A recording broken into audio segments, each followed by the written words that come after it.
Moi, je me suis senti un peu comme, tu sais, dans l'âge de glace, le mammouth qui va dans l'autre sens. T'as tout le monde qui se va dans un sens, et puis bah, le mammouth, lui, il repart à l'envers, quoi.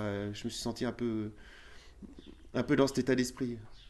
Bon, au début, ça fait un peu bizarre, et puis finalement, on s'habitue, c'est pas désagréable. Ce qu'il faut savoir aussi, c'est que quand tu désintensifies l'exploitation, ça coûte des sous, quoi. T'abandonnes des choses, quoi. T'abandonnes des investissements. Donc forcément, ça coûte des sous de désintensifier. Ouais, produire moins, ça coûte plus cher. Dans un premier temps, ouais, c'est la bascule qui coûte. Après, ça coûte pas forcément plus cher, mais toi, il y a des moments où tu es obligé de faire certains investissements, alors que tu vas passer à autre chose après, quoi. Finalement, c'est pas grave, c'est des choix de vie.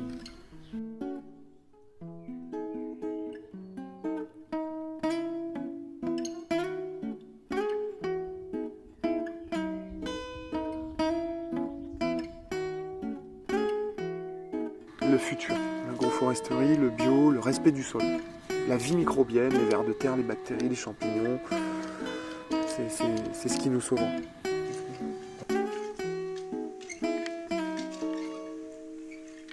Je nettoie un peu de caca là. Comme dans n'importe quelle entreprise cotée à la bourse, voilà, les actionnaires ils veulent du rendement, ils veulent qu'il y ait les sous qui rentrent, donc on licencie les gens même s'il y a du bénéfice. Voilà, il n'y aura plus de notion d'humanité là-dedans, quoi.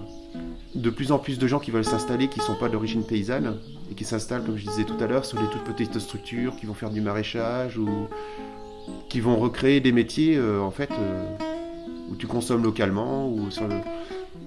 Et ouais, je pense que c'est l'avenir, en fait. C'est une sorte d'avenir, ouais, ça peut se développer. Ça laisse quand même un peu d'espoir. Mais l'agriculture telle qu'on la connaît aujourd'hui, ouais, je suis pas optimiste là-dessus.